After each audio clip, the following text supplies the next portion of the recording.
La croix est la reconnaissance des droits suprêmes et entiers de Dieu en nous. Jamais Dieu ne nous l'imposera. Elle sera toujours le fait d'un appel intérieur du Saint-Esprit, pour une donation sans réserve de notre part, afin de détruire par elle l'inimitié et donner à sa vie le droit de régner et de devenir notre vie. Et les réconcilier avec Dieu en un seul corps par la croix, en détruisant par elle l'inimitié. Éphésiens 2,16. La vie procède de Christ, la tête du corps. Aussi connaître l'unité demande que nous soyons en expérience sous l'autorité de Christ et unis à lui. 1 Corinthiens 6,17. Celui qui est uni au Seigneur est avec lui un seul esprit. 1 Corinthiens 6,17. Bien qu'il y ait de toute évidence des degrés dans l'expérience, cela demeure toutefois impératif quant au principe. La vie doit connaître une liberté de passage absolue en chaque membre. C'est ainsi que la pensée de la tête peut être révélée au corps. Acte 13, 1 à 3.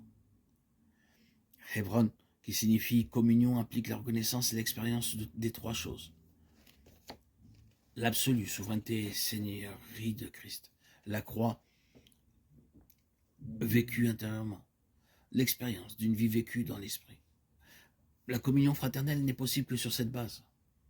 Là où la vie corporative est une réalité, nous trouvons l'unité et une croissance effective. En dehors de ces trois conditions, la communion fraternelle demeure impossible. La pensée de David était bonne et juste. Cependant, sa résolution manquait d'assurance.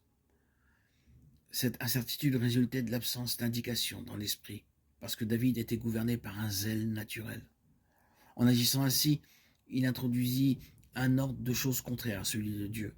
Il ne consulta pas les sacrificateurs afin de savoir comment l'arche devait être transportée, mais il demanda l'avis des chefs de milliers et de centaines, ainsi que des princes. Nous connaissons la suite. Les bœufs trébuchèrent, l'arche pencha au risque de tomber.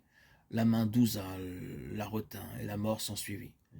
David, désemparé, fit conduire l'arche dans la maison d'Obed-Édom. 1 Chroniques 13, 13, 14. Le point fondamental est la nécessité de connaître le modèle de ce que Dieu veut, car l'absence de révélation est un empêchement à une collaboration effective. Et bien que nous travaillons beaucoup, ce que nous faisons ne peut être agréé du Seigneur. Sans la révélation du modèle, nous introduisons notre propre sagesse et avec elle la stérilité et la mort spirituelle dans le peuple de Dieu. La révélation est indispensable afin de savoir ce que Dieu veut et comment il le veut. Sinon, nous ne savons comment poser le fondement et ce que nous y plaçons avec notre sagesse n'est que bois, foin, chaume. Cependant, la leçon fut apprise et l'arche fut amenée à Jérusalem et placée sous la tente préparée par David. 1 Chroniques 15, 1. En effet, après cela, David consulta les sacrificateurs et l'ordre divin fut alors respecté, car c'était Dieu qui avait choisi les Lévites pour porter l'arche. Nombre 4, 15. Ce fut un jour de grande réjouissance pour le roi David et le peuple, mais aussi un pas très important pour la suite dans le déroulement du plan de Dieu.